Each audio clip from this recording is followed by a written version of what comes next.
one of the many exciting things about joining Live was being able to come here and play in front of a Spanish crowd, especially on a level of event and level of competition that I hadn't really yet enjoyed, right? I've been able to play events in Spain. You're in the beautiful Valderrama, which some say is the European Augusta. It's so special. There's so much history here. There's so much Spanish history here. Well, it has so much history behind. It's only a 50-years-old club, but so much has happened through the years. I mean, we had the Ryder Cup, we had World Gold Championships, and now we have Live. 4, 3, 2, 1.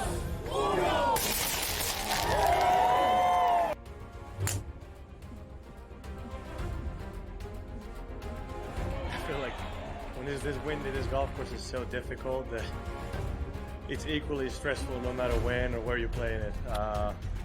But it was fun. It's always fun to be back home and be with the home crowd. It's always a joy to have this many people supporting me all day. It's so much fun. OMG, what did we just witness? Our first ever double playoff in Live Golf history. I am so pumped up right now. So much happened on the last 5 minutes. I mean, it looked like it was going to the crushers and Annie Barton winning, and all of a sudden then Abraham holding a chip, David Puig birdie eight, then that little putt from Annie Barton on the last. I mean, it was great watching.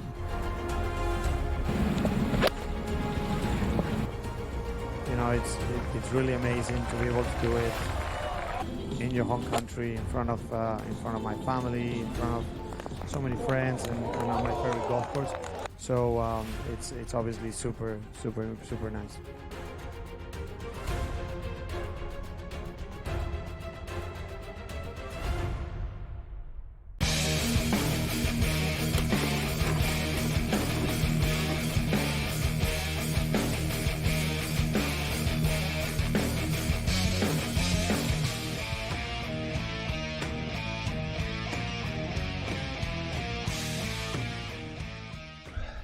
This is SportsRage.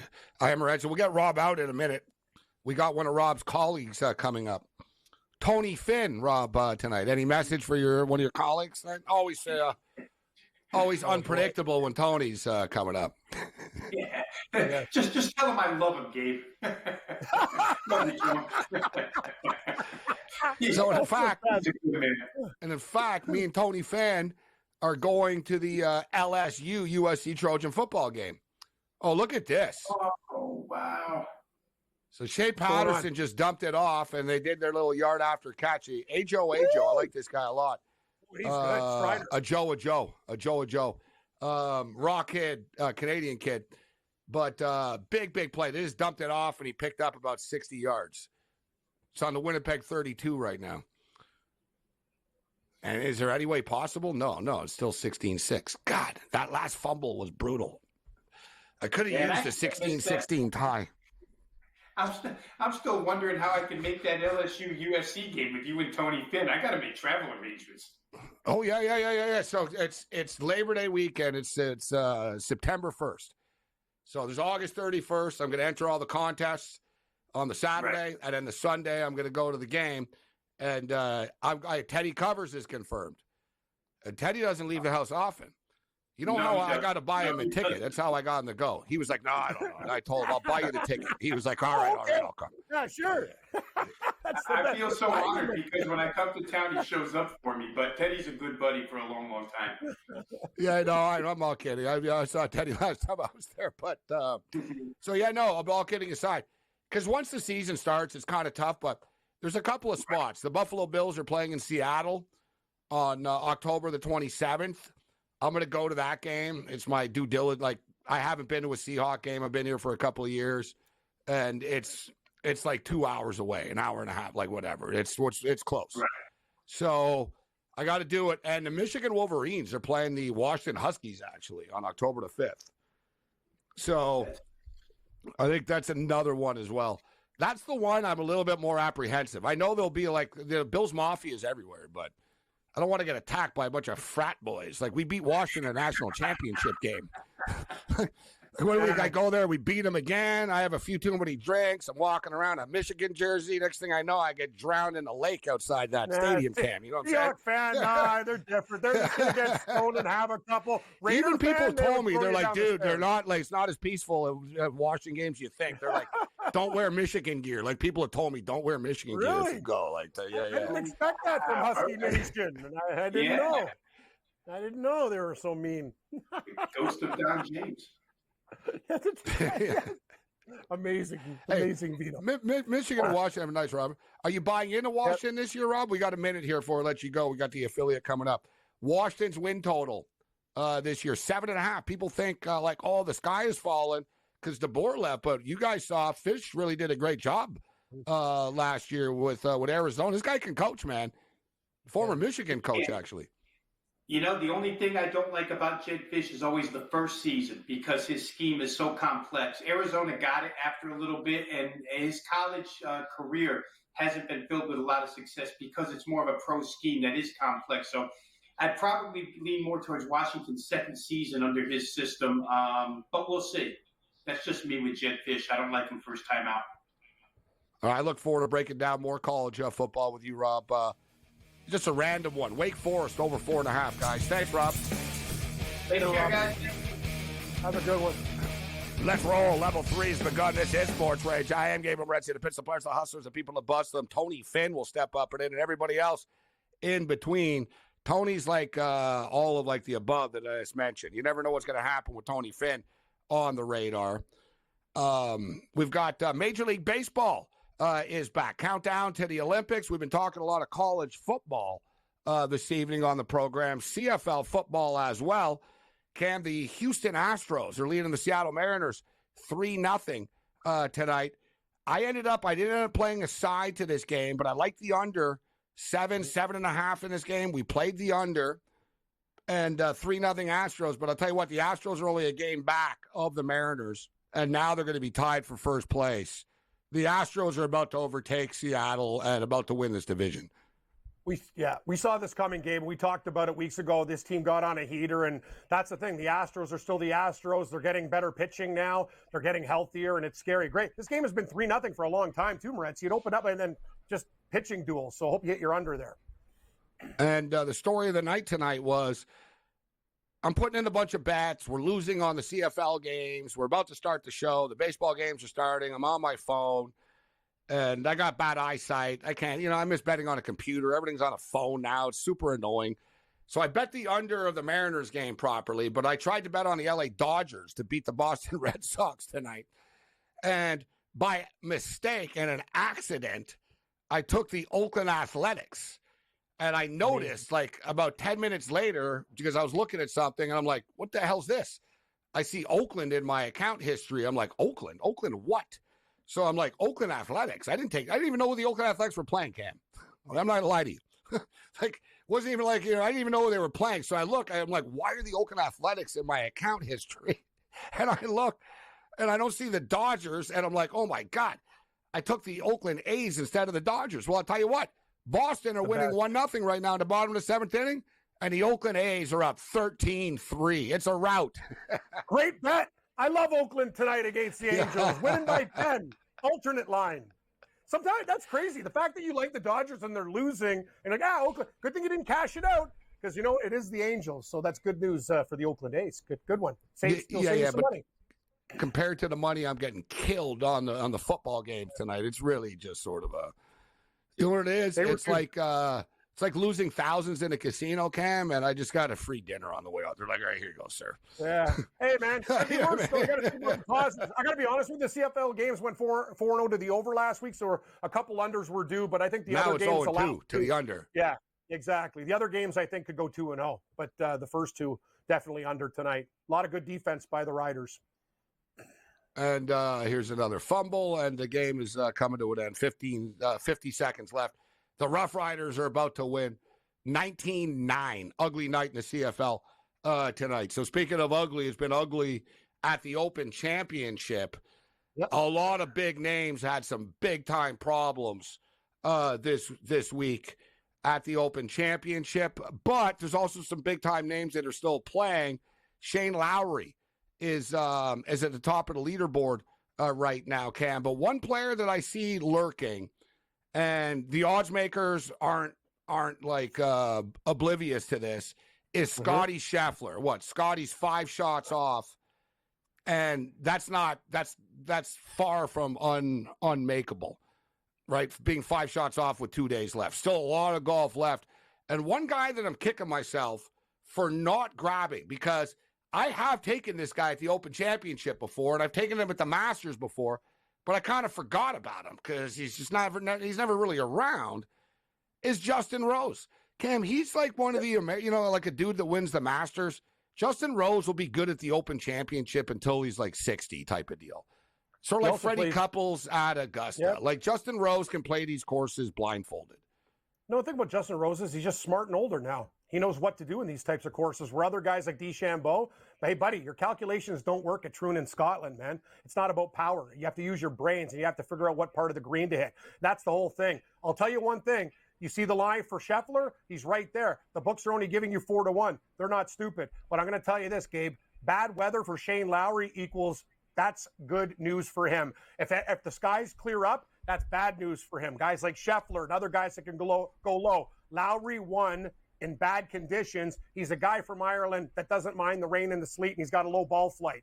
If it rains and stuff, advantage Lowry. If not, a lot of guys are going to get in the mix. But the Irish Bear looks very strong. He does, but it's boring to say that, all right, the guy that's winning right now is going to win, and he's only plus 200 right now. But I don't think he is. I think we're in for some more drama along the way. And I wouldn't write off Xander Schauffele either right now at 11-1.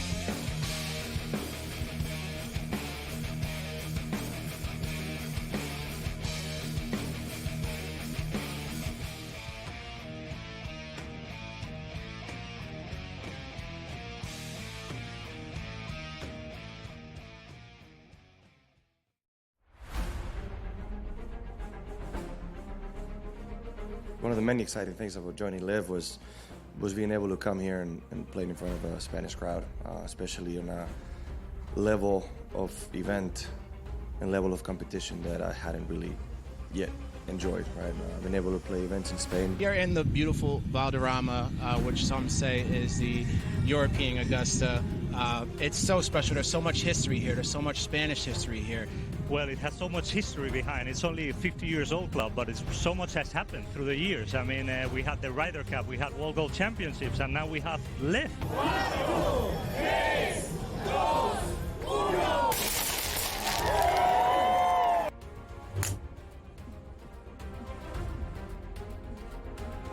I feel like when there's this wind in this golf course is so difficult that it's equally stressful no matter when or where you're playing it. But it was fun. It's always fun to be back home and be with the home crowd. It's always a joy to have this many people supporting me all day. It's so much fun. OMG, what did we just witness? Our first ever double playoff in Live Golf history. I am so pumped up right now. So much happened on the last 5 minutes. I mean, it looked like it was going to the crushers and anybody winning, and all of a sudden then Abraham holding a chip, David Puig birdie eight, then that little putt from Anirban on the last. I mean, it was great watching.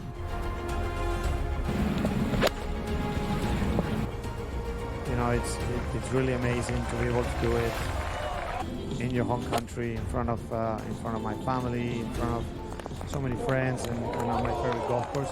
So it's obviously super nice.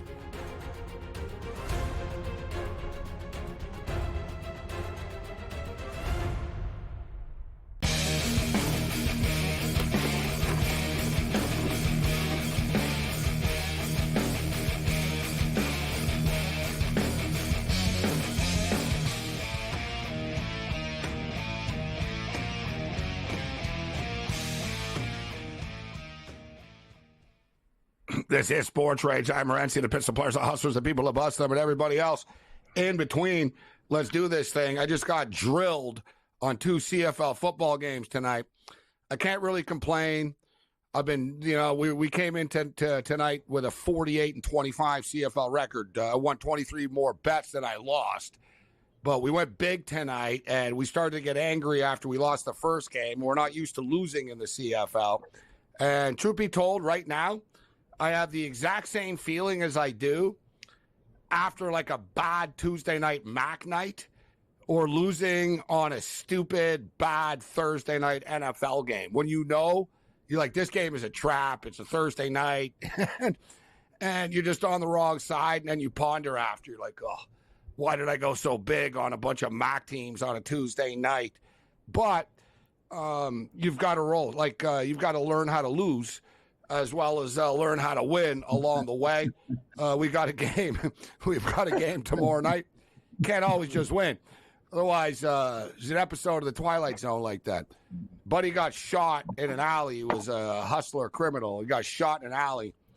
And next thing you know, he's in like a hotel room, and there's a guy in a white suit. And the guy in the white suit, like, knows him. And he's like, all right, here's, like, you know, nice suit. And he asks him, what do you want? What are your wishes? And he goes, I want to win betting all the time. I want a bunch of hot girls here. And they're like, fine. So all he does is win all the time. But the girls are driving him crazy, and he wins all the time. And he realizes he can't leave the casino. And he says to the guy, what do you mean I can't leave? I thought this was heaven. And then the horns of the devil come out. And he goes, who told you it was heaven? He goes, who told you it was heaven? And he's stuck there, Cam, in a casino looking around. It's like, this is what you wanted for amazing, eternity. Man. Yeah, he's like, who told you this was heaven? That show, you said it, Morency. That shows like it's profound. Like some of the things you're watching. Oh, they're ahead of its time and all stuff. the time, but yeah, oh yeah, big time, like big time. There's an episode too, an old one, and like it was like one of the earlier ones of the Twilight Zone, where a guy goes to Vegas, and it's like a primitive Vegas, and it's like but slot machines, and he didn't want to gamble at first. He was anti slot machine, and he played, and he became obsessed with it, and he went crazy, and he went to his room, but the slot machine followed him to his room, and the slot machine came at him, and he was like, no, and he fell out the back of the window, and he died.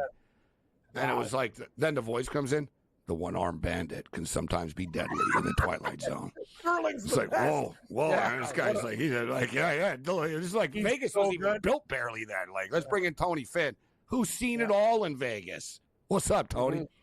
Tony. Well, I've never mentioned this, but there's been many a time that I thought this might be an episode of Twilight Zone, and there's a one-armed Morency following your whole me life my is a Twilight room. Zone. Yeah. Let me ask you, Tony, because speaking of which, man, it was pretty crazy. The Mirage was backed up. They had $1.6 million that they had to give away, and there were fights. People were like fighting over slot machines. It got real crazy. Everybody sort of has a Mirage story. A lot of times around a property closes and okay, properties come and go. It is what it is. And the Trop just went down too, obviously. So there's the dynamic of the strip is changing a bit. But the Mirage was a special place in the sense. Very special. Before everywhere, like we remember the old O'Shea's days and the Stardust. So like, it wasn't glamour on the strip. It used to be, you know what I mean, Binion, you know what I mean? Like it used to be the Barbary Coast. I used to go to the Barbary Coast when I was a kid. You know what I mean? Come to the Barbary Coast, you know, cheap drinks, parlay cards, and like $1.99 steak dinner and breakfast. And Steve Wynn was the one that realized we can't just like make money off of slot machines. It's not enough to sustain this. I've got to give people some entertainment.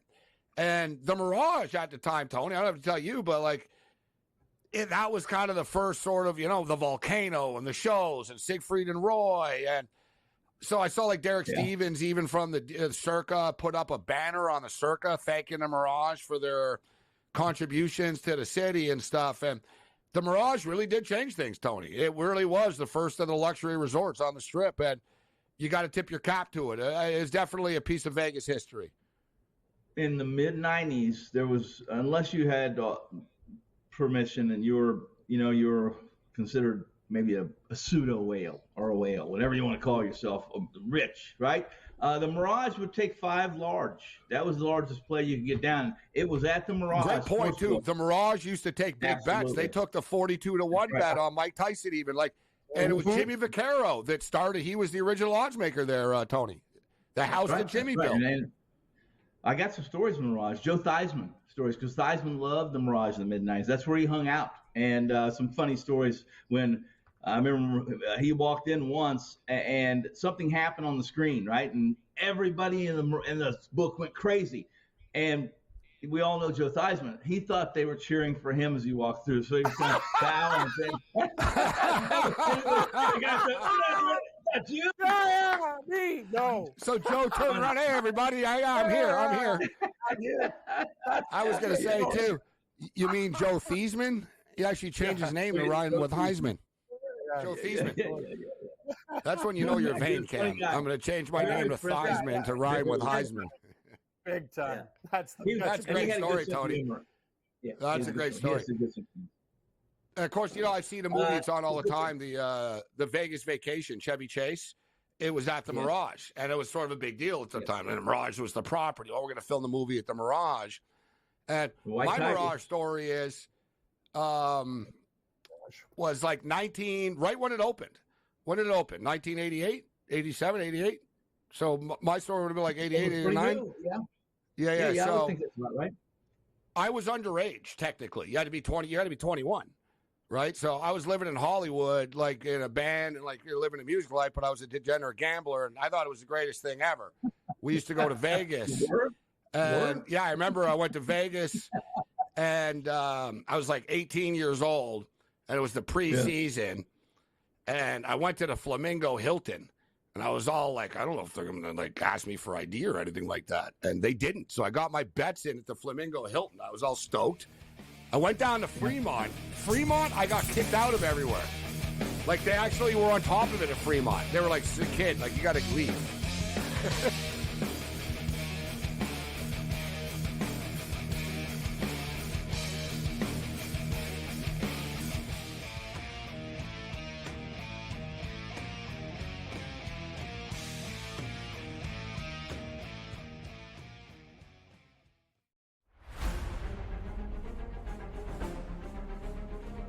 One of the many exciting things about joining Live was being able to come here and play in front of a Spanish crowd, especially on a level of event and level of competition that I hadn't really yet enjoyed, right? I've been able to play events in Spain. Here in the beautiful Valderrama, which some say is the European Augusta, it's so special. There's so much history here. There's so much Spanish history here. Well, it has so much history behind. It's only a 50 years old club, but so much has happened through the years. I mean, we had the Ryder Cup, we had World Gold Championships, and now we have Live. 1, 2, 3, 2, 1.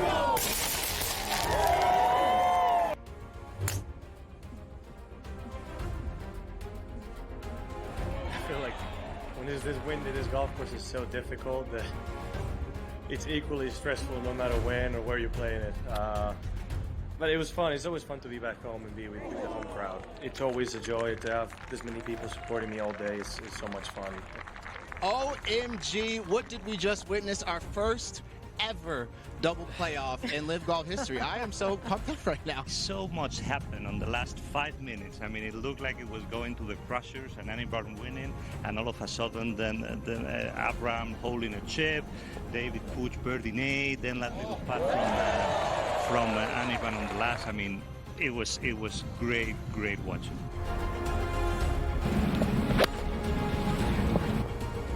You know, it's really amazing to be able to do it in your home country, in front of my family, in front of so many friends, and on my favorite golf course. So it's obviously super nice.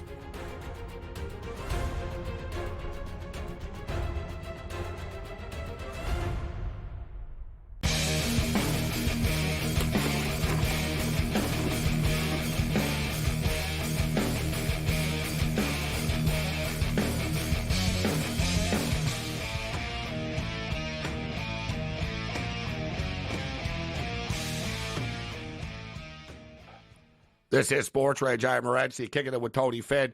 He's talking about the Mirage, and like I said, so modernly, the Mirage sort of got lost in the fray a little bit, but we've all stopped at the volcano.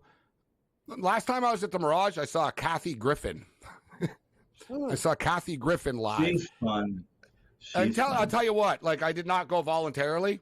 It wasn't like a thing. I'm like, oh, I want to see Kathy Griffin, but it used to be a compromise when I lived there. There was a lot of sports in our lives, so we used to go see comedy shows, right? So, and it was, like you said, Tony, it was always the people that I didn't expect that were, like, the funniest. Like Sinbad. I went to see Sinbad once. And, like, I was like, yeah, Cam. Like, I was like, I don't know, dude. The guy from the Cosby Show. Like, what's this going to be? Like, you know what I mean? I thought it would sort of be, like, tame. Yeah. Sinbad opens up the show. He goes, you know, I used to come here 20 years ago and do a lot of cocaine and hookers. He goes, now I just eat at Denny's. And everyone's like, I was like, oh, this is the way. Like, you know what I mean? That's the way he opened it up. I was like, oh, hey, all right. Oh, you got my attention, Sinbad, right? Like, he started to, he goes, oh, yeah, man. I was on a Cosby Show. I used to get all kinds of women. And, like, man, I had orgies. Like, I starts, like, telling all these stories. And he goes, but now, you know, I play little slots. I'm in bed by midnight, you know, and he's telling the story and stuff. Really, really funny guy. But yeah, I saw Kathy Griffin at the Mirage, and I was like, oh, God, it's going to be like a long hour and a half or whatever. And she opens up the show, and she says, she goes, how many of you people are fans of mine? And everyone's like, hey. And she's like, how many of you people are gay fans of mine? She's popular in the gay community. Everyone's like, hey, there's a boy, gay community. She goes, how many of you dudes are here? And she knew the game, Cam. She goes, how many of you people are here and with your girlfriend and don't want to be here and are thinking, I'm missing the effing Nebraska Penn State game for this right now? Right? And everyone's like, a couple guys are like, clapping. Right? And then she opens up the show. She goes, guys, she goes, for all you women that brought Sport Fan here tonight, you better give them the best sex and the best threesome and pick up someone and give them the best thing in their life for coming here to see me. I was right away. I was like, oh, this isn't bad. And then she just opens up, Cam, and starts ripping Anderson Cooper. She's like, Anderson Cooper's the biggest wuss I've ever met. She starts, like, ripping Anderson Cooper for, like, half an hour. Well, she's hardcore. I'm like, wow, this is, I'm having drinks. I'm like, yeah, this girl's actually not bad. Like, she's so mean in real life. Like, she just dissed on everyone she's ever met before. She's like, this guy sucks. This guy's short. This guy's fat. It was like, I was actually crying at one point. I was like, man, this girl's pretty funny. But like I said, I met them all. I met Penn and Teller. I got pictures with Penn and Teller and all that. Like, the Mirage. Everywhere. Oh, at Carrot Top. Dude, I saw Carrot Top at the Super Bowl. He's scary looking in real life. Like, really, like, you should see him. I was next to him in the last Super Bowl. That face? Holy jeez. Bro, that guy's ripped, man. That guy's on more steroids than Canseco and Bonds combined, man. Yeah. He's bulging, Cam. No, he's got muscles busting out of his neck. He's got, like, plastic surgery. He looks like a ripped, coked up Ronald McDonald. It's like, oh my God, this guy's like, he looks like I'll punch you in the face, buddy. Like, he looks mad, Cam. Like, I'm telling you. Ronald McDonald on steroids. I was like, oh, there's Carrot Top. I'm not like a lot of times at Super Bowl, I get a selfie with someone, Cam, but I saw him. I'm like, nah, man, that guy just looks like, nah. Like, even I could hear him too. He even told somebody, he goes, I'm effing really hungover, and he's drinking like a Pedialyte. Yeah. You know what I mean? Stuff's amazing. I'm like, man, this guy. Well, you ever seen Carrot Top, Tony? Yeah, I wouldn't go to the show. He's got those props with big sledgehammer. Listen, who knows when those steroids are going to really kick in? I'm not going to this show. No, exactly. I'm not going. Who was the comedian that smashed the watermelons? What was his name? Oh, you know what I'm talking about? You know? No, he's old though. Yeah, he's an old guy. Yeah, you're going the watermelons. We'll get to some picks on the last thing. The worst. This is my sad Vegas tale. It was in the old days. I was underage. I was like 18. I used to gamble. And I went back myself. My buddy didn't drive from L.A., so I took the bus, and I stayed, like, at a dingy motel, like, by the bus station, like, by the plaza and stuff, in the old motels. And Red Fox was playing, and I love Red Fox. Red Fox was playing, and I was like, man, I should go see Red Fox. I love him. Instead, I sat alone in a cheap motel in Vegas and lost all my money on the Tennessee Volunteers against the Florida Gators. I'll never forget it. Steve Spurrier was the coach. It was like 45-0. I was like, man, I'm a loser. I came all the way here. I didn't see Red Fox, and I lost all my money.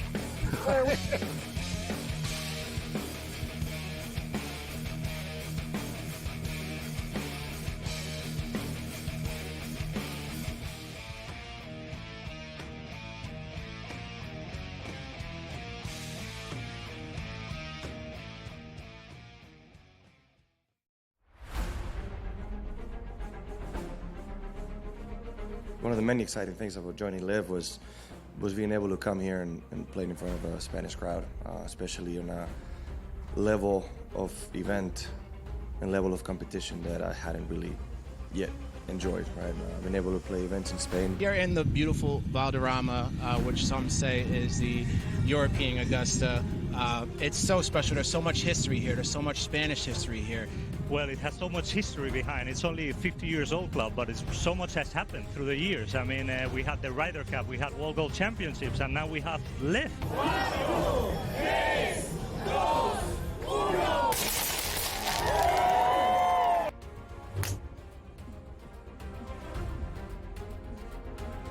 I feel like when there's this wind in this golf course is so difficult that it's equally stressful no matter when or where you're playing it. But it was fun. It's always fun to be back home and be with the home crowd. It's always a joy to have this many people supporting me all day. It's so much fun. OMG, what did we just witness? Our first ever double playoff in Live Golf history. I am so pumped up right now. So much happened on the last 5 minutes. I mean, it looked like it was going to the crushers and Anibal winning, and all of a sudden then Abraham holding a chip, David Puig birdie, then that little putt from Anibal on the last. I mean, it was great watching.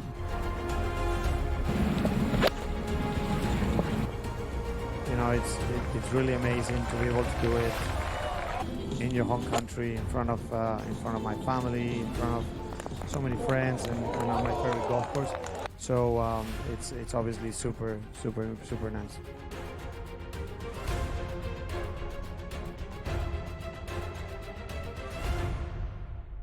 Thank you, I appreciate this. You want one of these?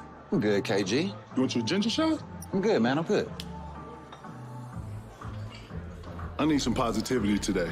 I'm trying to cover this spread, and your vibe is off, G. What's wrong with my vibe? You got to get you one of these, G. Get to sip some of this positivity in your life, and boom! You see that? Spread's covered. Thank you, Mama. In a minute, G. Ha ha!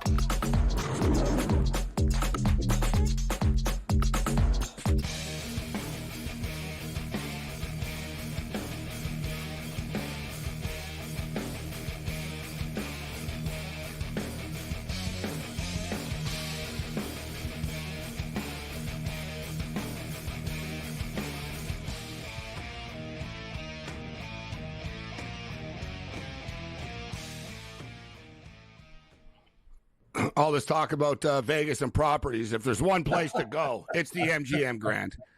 It's the MGM Grand. Yes. And MGM Sports. Speaking of the Mirage, actually, long time MGM property. But like Tony said, the Mirage was known for taking big bets, which you'd be surprised. Like, so a lot of places in Vegas get freaked out. Like, they would take like a $500,000 bet and $1 million bet in the old days. Las Vegas story. Tony, you're older. I don't mean that in a disrespectful way, but you've been around, and so have I. Cam has as well. But we've lived there and stuff. And I was going there in the '80s, and a place that doesn't exist anymore. Although I heard, I don't know if it's true. Is it making a comeback?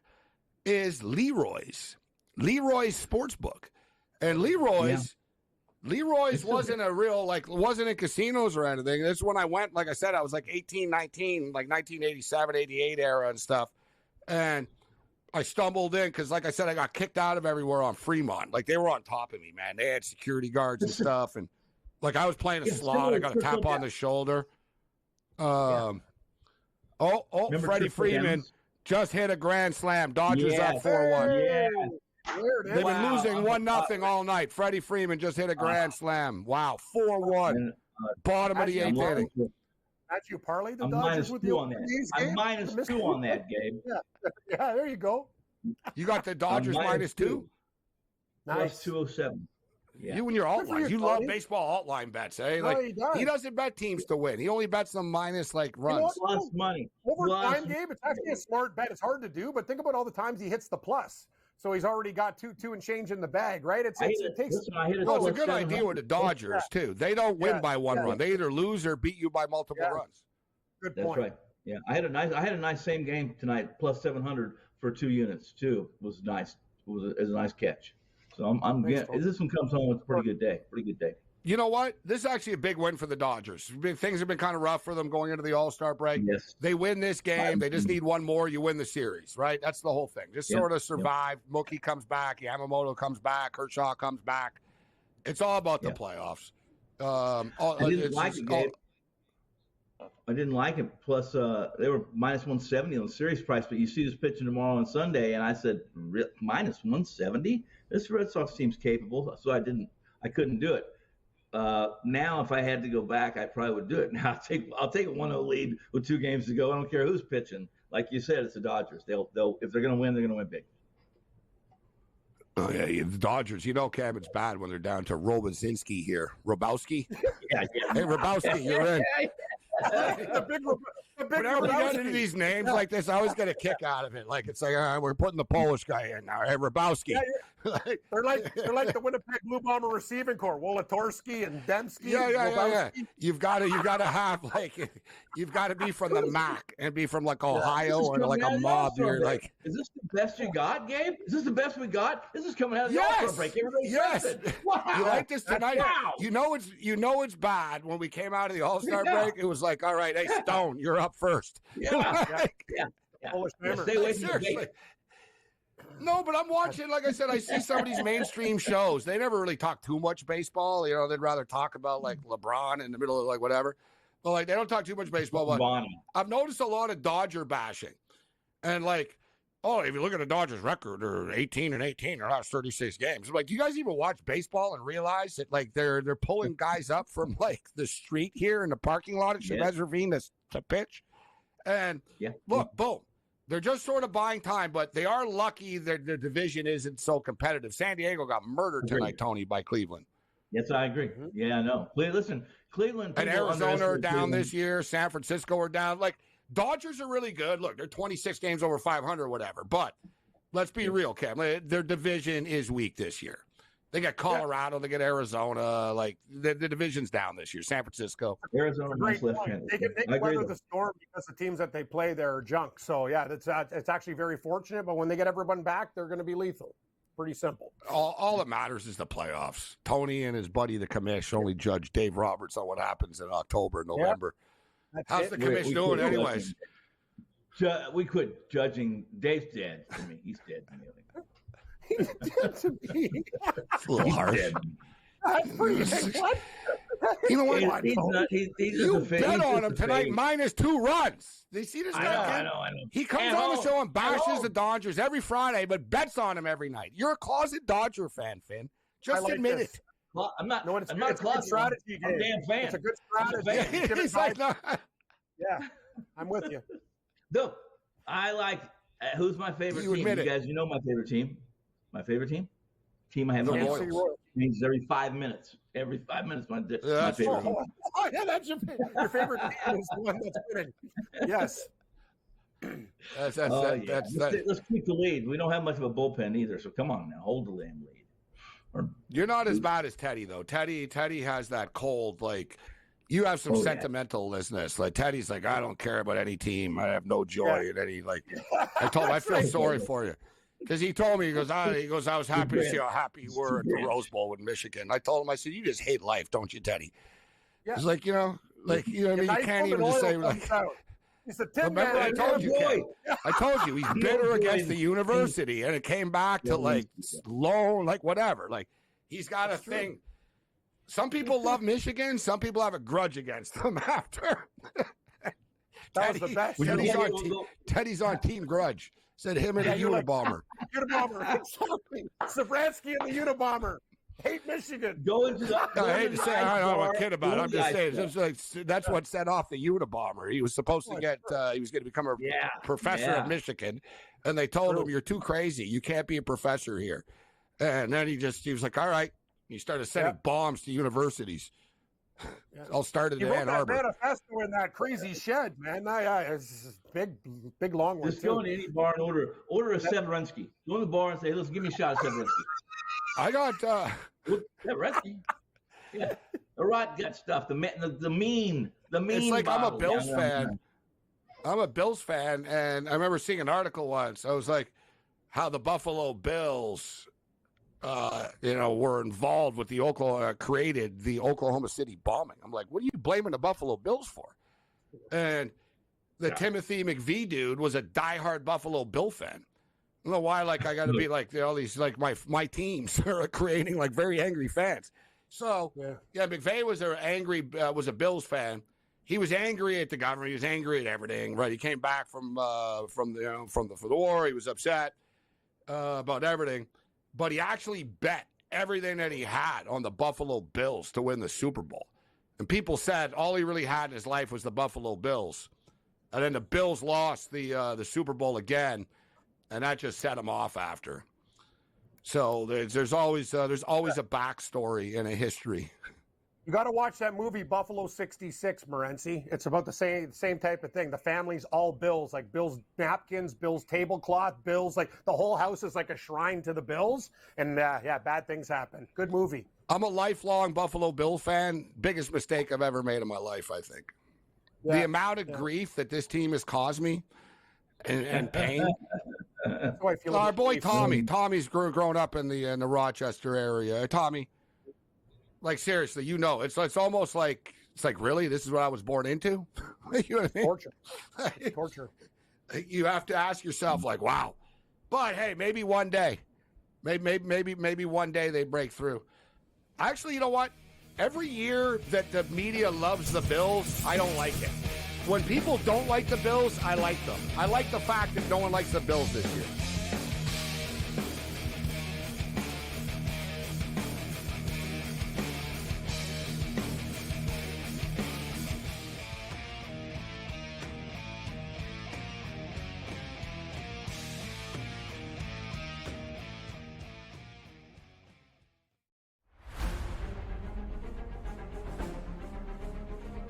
One of the many exciting things about joining Live was being able to come here and play in front of a Spanish crowd, especially on a level of event and level of competition that I hadn't really yet enjoyed, right? I've been able to play events in Spain. Here in the beautiful Valderrama, which some say is the European Augusta, it's so special. There's so much history here. There's so much Spanish history here.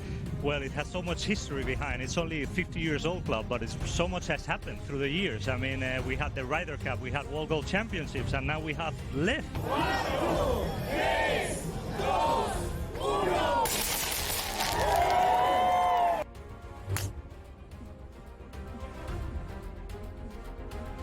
I feel like when there's this wind in this golf course is so difficult that it's equally stressful no matter when or where you're playing it. But it was fun. It's always fun to be back home and be with the home crowd. It's always a joy to have this many people supporting me all day. It's so much fun. OMG, what did we just witness? Our first ever double playoff in Live Golf history. I am so pumped up right now. So much happened on the last 5 minutes. I mean, it looked like it was going to the crushers and Anibal winning, and all of a sudden then Abraham holding a chip, David Puig birdie, then that little putt from Anibal on the last. I mean, it was great watching.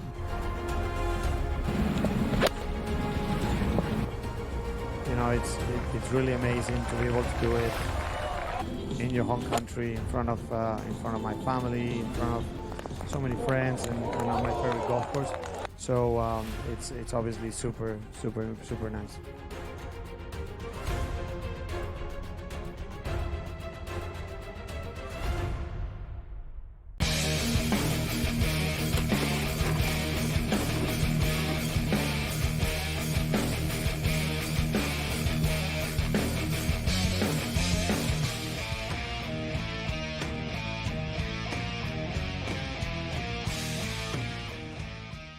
This is SportsRage. I am Morency, the Pistol Players Officers, the people that bust them. Everybody else in between. Let's do this thing. Tony Finn's fired up for some college football win total talk, actually. He said, hey, you guys ready to go? But let's check in with the diamond right now. And the Major League Baseball trade deadline is what? It's July 30th, I believe, off the top of my head. So it's coming up. It's around the corner. I was wrong. Cam is the Blue Jay fan amongst us here. They're 44 and 53 right now. I got to be honest, too. I'm surprised the record isn't worse, considering it feels like they lose every night. So, like, you know what I mean? Like, you look at their records, like, wow, all right, they're only, they're 9 games under 500, but they just can't get on track. This is not the year. It's not happening. And now the trades are about to begin. Bassett pitched tonight. I think he's the one. Bassett will be traded. But I thought, you know what, Cam?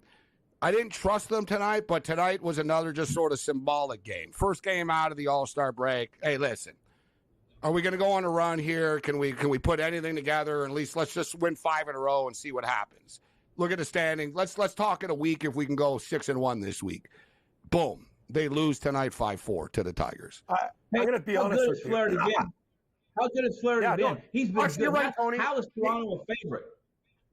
No, Tony, you're right. Gabe, you got to see this. Like, I was looking at Flaherty. The guy's whip's like 0.9. Nobody's even talking about this guy. His record is 6-5 because he plays for the Tigers. If he was on any other team like the Dodgers, he'd be like this sounds crazy, Tony, but he'd be up for like an award. He'd be on the ballot. Here's the thing about the Jays. Tigers aren't all far off. We were talking about the Jays, but I'll just say the Tigers are only 2 games under 500, actually. All this talk, they're going to trade people. It's like, dude, they're a player or 2 away from competing for a wild card spot. But anyways, the Blue Jays are not. The Jays, you know what they can get for Flaherty? I mean, I think Flaherty's going away. He's 28, but he's not. So that would you old, trade him? Would you trade Skubal? Yeah, would you trade Skubal? Would you trade Skubal? No. You can trade one. No. And you trade. He's right, Gabe. You trade teams Flaherty. are calling about Skubal though, Cam. They want their teams are calling about him.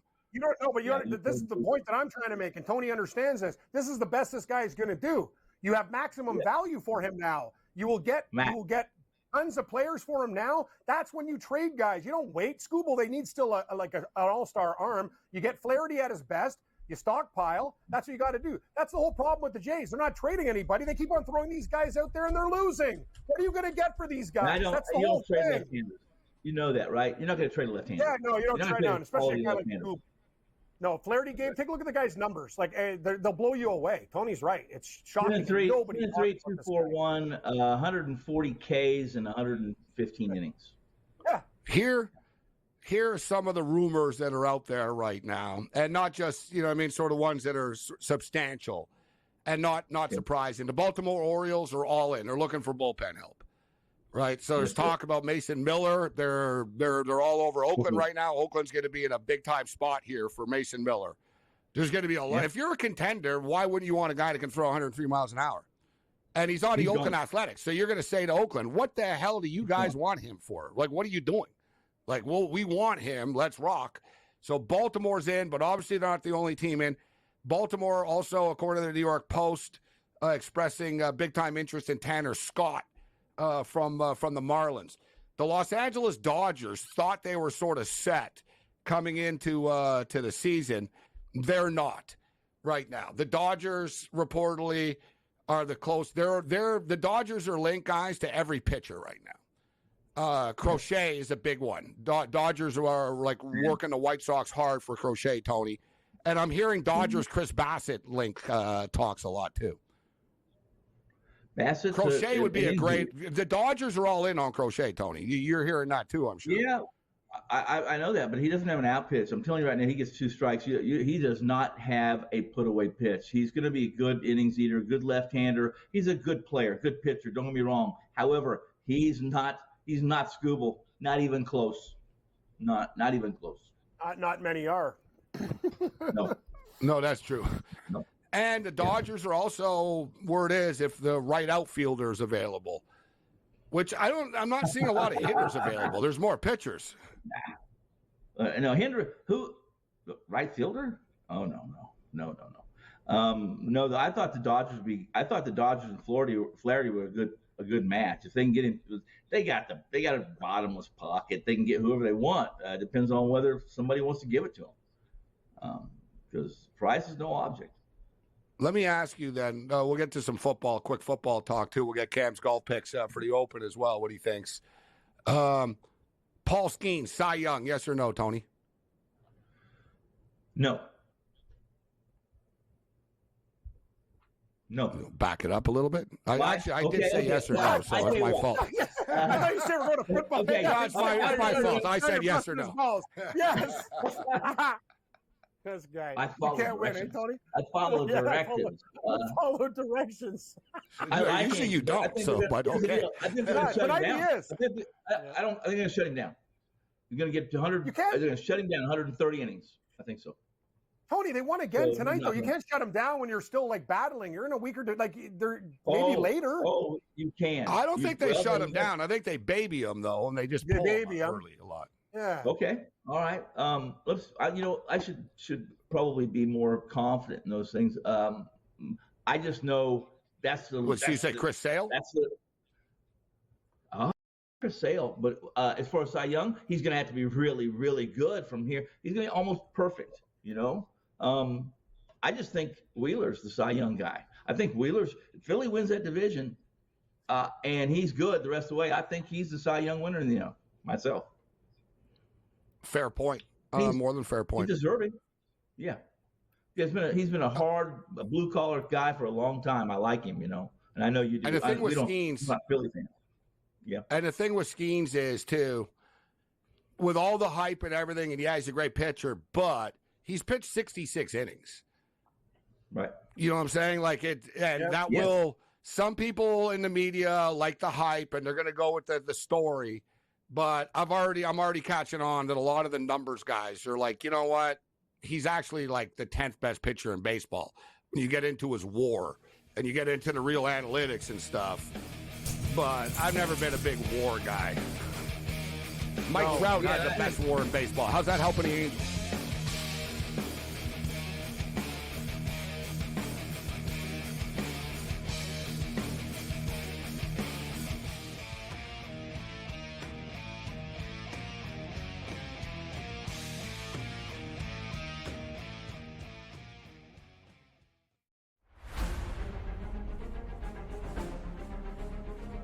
One of the many exciting things about joining Live was being able to come here and play in front of a Spanish crowd, especially on a level of event and level of competition that I hadn't really yet enjoyed, right? I've been able to play events in Spain. Here in the beautiful Valderrama, which some say is the European Augusta, it's so special. There's so much history here. There's so much Spanish history here.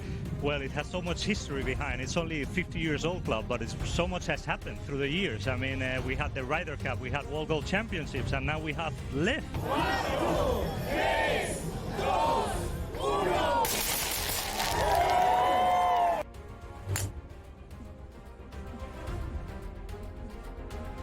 I feel like when there's this wind in this golf course is so difficult that it's equally stressful no matter when or where you're playing it. But it was fun. It's always fun to be back home and be with the home crowd. It's always a joy to have this many people supporting me all day. It's so much fun. OMG, what did we just witness? Our first ever double playoff in Live Golf history. I am so pumped up right now. So much happened on the last 5 minutes. I mean, it looked like it was going to the crushers and anybody winning, and all of a sudden then Abraham holding a chip, David Puig birdie eight, then that little putt from Anivan on the last. I mean, it was great watching.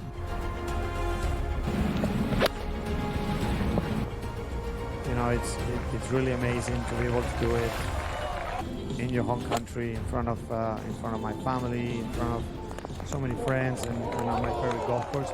So it's obviously super nice.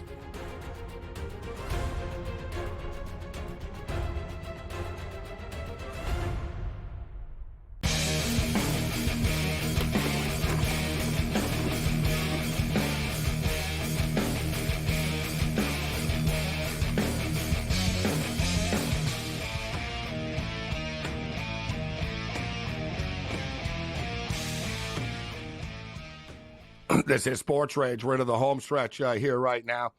We're talking college football throughout the week. NFL win totals as well. There's more college teams, but we should start to dial it up as far as our NFL takes are concerned.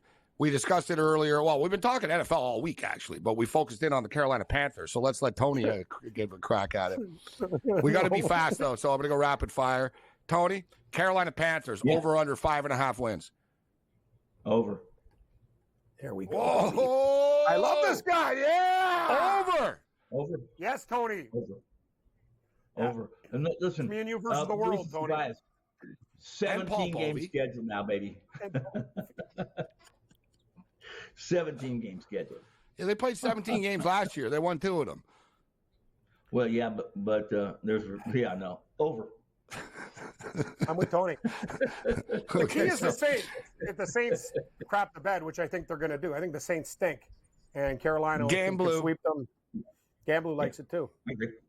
I'm not a Saints fan. No, Gambler didn't say he was liking the Panthers over. But I was going to say Gambler agreed with me as far as the Minnesota Vikings over 6.5. We briefly discussed. We didn't get into it. Lou told me, shh. We were going into a break. I told him the Vikings over 6.5, and he told me to break. Hey, don't tell people. It's a good number. I agree with you guys. Both. I agree. I mean, they've been setting up for what they've got right. This is a great year for Minnesota. In fact, I'm in on that already. So I'm with you. I agree. It doesn't matter who the quarterback is, McCarthy or Darnold. They're going to be able to win 9 games. This team, like 8, 9. They're going to be in the 8, 9 games. Like they'll battle. Their numbers bad. Mm-hmm. It's only 6.5. So Chicago's not all they're making out the Bears to be. Well, that's the polarizing one at 8.5. Look, they won 7 games last year, the Bears, with bad quarterback play. I like Justin Fields, but it was erratic. The offense was erratic. They won a couple of games with Tyson Bagent in there, a D3 kid.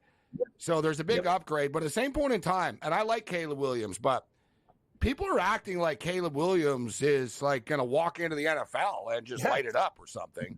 And exactly. Mahomes didn't do that. He won 7 games in the Pac-12 last year. No, exactly. Like, he's going to have struggles. And the thing with Caleb Williams, and I like him a lot, so I think he's going to be great and stuff in the long run. But the thing with Caleb Williams is he's a little vulnerable in the pocket, this kid. With, like, his footwork and, like, he's basically better when he's running for his life, right? He creates things, and he's got this Mahomes sort of thing in him, and he does for real. Yes. But remember against the Notre Dame Fighting Irish, Tony, they play very NFL-style defense. They were dropping back, playing man-to-man, confusing him with blitzes and stuff. He really struggled. And like I said, he's going to be fine, but people are acting like he's just going to walk into the NFL in the division and stuff. It's like, okay, fine. I know you got Ndunze and you got Keenan. They got weapons. I'm seeing them right now on my screen in front of me, ironically enough. Man, there's a lot of pressure on him, but I threw out 10.5. 10.5? Tony, for Liberty. No, the Liberty Flames, 10.5. We've only in 1 minute here. Yeah, you like that too. Give us another college football win total you like. I like Nebraska over. And I like Nebraska to maybe win the West. I think they can win the West without question. I think it's there. I like the second year under their coach. I also like Utah over. I think they win the Big 12. I think they make the college play. Whoever wins the Big 12, they're in, right? They're in. Utah is that team. I like Oklahoma State over 7.5, 8 wins too. They're the second best team, better than K-State in the Big 12. That's what I like. I like your picks. For the most part. It's hard to disagree. Cam Rising is back for his 18th year of college football this year. 6 years. Yeah, baby. 6 year senior. 6 year senior. Here's the deal. You can get him at 40-1 for the Heisman right now, Cam and Gabe, and they're going to win their first 6 games. So then you can take that 40-1 and leverage it or do what you want. He'll be, he'll be down to a 15-1 or a 12-1 if they win their first 6 games, and some of the top Heisman candidates lose. So it's a team that's basically a push in on them, so you can get off of it about week 7. Next week we'll start to get into it. Boise State 9.5 to make the playoffs, guys. Is it going to be Liberty? Their schedule is so soft. Boise State. A lot of people think Boise State could get in. I'm telling you right now, guys. I'll throw a bonus pick out for everybody, and I love this one. Memphis Tigers over 8.5. Memphis Tigers are totally being slept on, Tony. They're a playoff contender, buddy.